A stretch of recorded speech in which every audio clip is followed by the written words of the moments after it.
Des souvenirs d'un passage à l'infirmerie scolaire, nous en avons tous, pour y avoir été soulagés, soignés ou écoutés.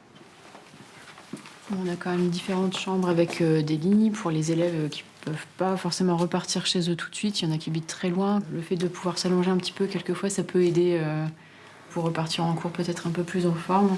C'est la rentrée, pas la cohue. Bonjour. Mais les premiers élèves ne tardent pas à arriver pour des raisons diverses. Est-ce que tu as ramené des comptes rendus, des choses comme ça? Oui, je peux les demander à ma psychologue. Bonjour. Bonjour. T'es pas un peu en retard pour prendre ton traitement là? Bah si, mais j'étais en maths. Comment ta rentrée, ça s'est bien passé? Ça s'est bien passé. D'accord. J'ai une bonne classe, puis l'internat c'est bien. On vient pour quel motif? Beaucoup de douleurs, douleurs abdominales, céphalées. Mais voilà, c'est toujours se méfier un peu des douleurs qui reviennent tout le temps, qui peuvent cacher un autre problème. Elle n'est pas cantonnée à l'infirmerie et pour sa première rentrée dans ce grand lycée général et professionnel de 1900 élèves, elle va à la rencontre des enseignants. Je me présente, je suis Audrey, la nouvelle infirmière. Bonjour.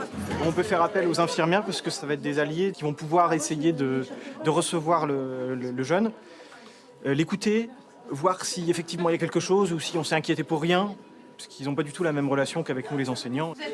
Oui, je suis madame Audrey, la nouvelle infirmière. C'est super cool. C'est bien de vous voir. On sait enfin qui est l'infirmière. C'est génial. L'éducation nationale, c'est nouveau pour Audrey, qui a 20 ans d'hôpital derrière elle, en réanimation et aux urgences, qui pourrait lui être utile au lycée. Savoir réagir peut-être de manière plus efficace sur les situations d'urgence. Bon, on ne rencontre pas si souvent, hein, mais bon, quand elle se présente, on est contente d'avoir des connaissances et de ne pas stresser. J'avais envie de travailler différemment, surtout faire de la prévention en fait. Bonjour. Bonjour.